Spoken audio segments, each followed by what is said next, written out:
Hola. I'm like, hola. Hola, Taurus suns, Aries moons. This is your 2019 sun moon reading. When you view it is when you're meant to see it. It does not matter the time of year. I'm doing them in order of requests in the comments. You guys were the last to come straggling in. The first portion of this reading will be the textbook definition of your sun moon reading, so please refer to the source I credited below. Then I'll go ahead and lay out the main cards. We'll take a quick look at your 2019. After which time, the second portion of this reading will be the link below to the Vimeo reading, where I'll have a deeper interpretation of the cards in addition to clarifiers. I'll be dividing the year up into 4 quadrants. Other things to mention, I'm on the Instant Go app if you need a quick answer to a quick question. I'm on Facebook and Insta, where I'm uploading my weeklies. Check out my playlist for my 2018 readings and see if they rang true for last year, and then I will be working on my compatibility readings, which are on my playlist, and I'll be doing those throughout the year or whenever I can. Okay, so let's see what's going on with you guys. Taurus sun, Aries moons. The combination of your sun sign and your moon sign shows you to be a strong individual with an even stronger determined drive to achieve your ends. You can be very dedicated in your efforts to further important personal ambitions. The congenial, peaceable, and placid attributes of the bull are sure to be present, but Aries provides an emotional stimulation that makes you much more assertive than most Taurus natives. You have a sparkling enthusiasm which keeps you on the move, asserting your natural leadership traits. While involved in an issue, your mind is actively and restlessly searching for loopholes, weak points, or contradictions. When you find an inconsistency in logic or in the facts, your quickness to judge comes into play, and you form a definite opinion on the matter in seconds. If you later discover a contradiction to this argument, you may just as rapidly drop your position and with equal rigidity hold to the opposite view. There are great inconsistencies in your nature, much more than you may realize or admit. You can be tolerant and broad-minded in your viewpoints one minute and totally biased and unreasonable the next. Even when you aren't insisting on something, you have a way of making your wishes known by a manner, a gesture, or lack of enthusiasm that clearly states your position.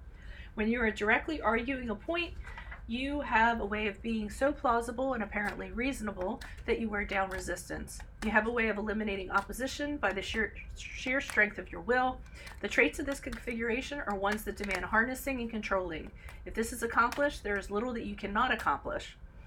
Generally, your ability to interact with people will be difficult, and your greatest achievement will be realized by directing your efforts towards impersonal activities. Okay, so Holy Spirit angels, divine guides, universe, can you please provide your truth, your clarity, your wisdom, and your insight for Taurus sun, Aries moons for January, February, March. January, February, March. Taurus sun, Aries moons, January, February, March. We have the Hierophant in reverse, which is the card of Taurus, if that resonates. April, May, June. Well, it does resonate because it's your sun. April, May, June. We're pulling out the 8 of Cups in reversed. Alrighty, I kind of see something happening here.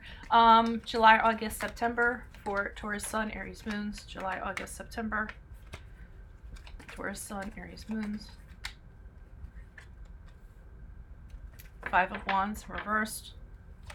And then how will Taurus sun, Aries moons move forward October, November, December?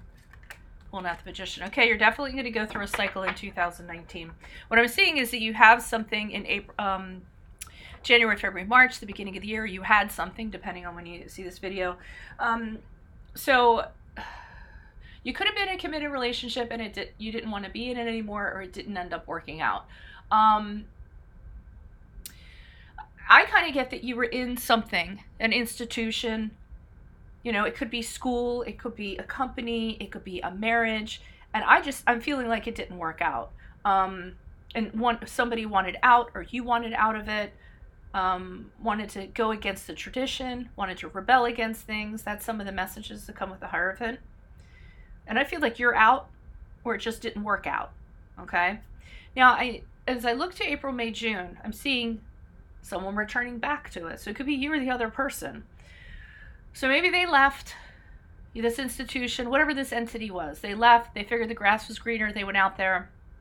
That wasn't the case. They come back and return because they don't know what their best options are. So they went out, maybe they didn't get what they were looking for, they're returning back because it feels like home to return back to this person, to this entity, to whatever this is, okay?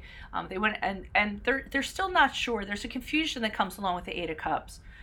So it might be a situation where, you know, someone leaves and then they come back, someone's not sure about a commitment, and they kind of do a back and forth. It could be on and off, hot, cold sort of thing, you or the other person. But I see in July, August, September, you guys come out of it with a Five of Wands in reversed.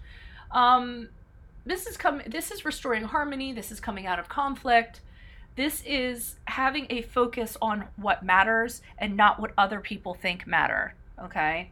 I often think of that as having focus and then just like cutting the noise out around you, focusing on your own priorities and, you know, blocking out other people's opinions. And that's how you're kind of, you know, coming out of this, and things are starting to settle down and you're starting to get balance. Things aren't all over the place. You're coming out of this struggle, you know, this back and forth thing they had going on here. And then as a result, October, November, December, we see you manifesting a new cycle. You have a vision. You're determined to make it a reality, whether this is improving a relationship, whether this is finding new love, a new job, a new career, whatever this is, you have something in mind. You have all the tools, all the resources, all the skills to make it happen. And I feel like you're going to apply it at the end of the year, and it's going to be a totally new cycle for yourself that you're probably going to be pretty happy with because you're coming out of this, okay? So if this resonated, consider a personal reading. My rates, my info, my email are below. Otherwise, click on the video link below. I'll be pulling clarifiers on this. We'll get a little deeper into it. And I hope you guys, or wish you guys the best for 2019. Adios from Veronica Garnett. Bye.